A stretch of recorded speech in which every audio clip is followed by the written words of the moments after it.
Devil's kitchen. মঞ্জুমাল boys যারা দেখেছে তারা এই নামটার সাথে খুবই পরিচিত। কিন্তু কি এই ডেভিলস কিচেন? তামিলনাড়ুর কোডাইকানাল জায়গায় অবস্থিত গুনা কেভস। এই গুনা কেভস কেই বলা হয় ডেভিলস কিচেন। কিন্তু কেনই বা তার এরকম নামকরণ? এর মানেটা কি? এই নামকরণের পেছনে রয়েছে দুটো কারণ। একটা হচ্ছে ঐতিহাসিক কারণ আর একটা রয়েছে পৌরাণিক কারণ।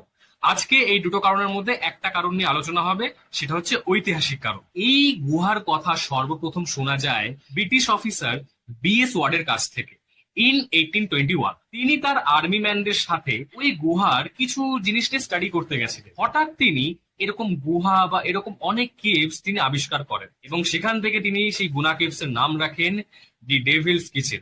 কিন্তু এই ডেভিলস কিচেন নামটার মানেটা কি, বা কেনই বা তিনি এই গুনা কেভস এর নাম রাখলেন ডেভিলস কিচেন? দেখুন, ব্রিটিশরা সব সময় কোনো ভয়ঙ্কর জায়গার নাম রাখতে হলে তার আগে ডেভিল কথাটা বসিয়ে দিত। তাই ডেভিলস কিচেন, ডেভিলস গ্যাপ এরকম অনেক এক্সাম্পল রয়েছে। যেহেতু গুনা কেভস খুবই রহস্যময় এবং তার সাথে দেখতে অনেকটা ভয়ং, সেই জন্য সেখান থেকে এলো ডেভিলস। এবার আসি কিচেন। কেন কিচেন? তার আরেকটা রিজন হচ্ছে গুনা কেভস এর গর্ত থেকে অনেক বাতাস বেরোয় এবং সেই বাতাস ছোট ছোট ধোঁয়ার মতো দেখতে লাগতো। তাই সেখান থেকে কিচেন। আর এই দুটো মিশিয়ে দিয়ে তারা নামকরণ করলো ডেভিলস কিচেন।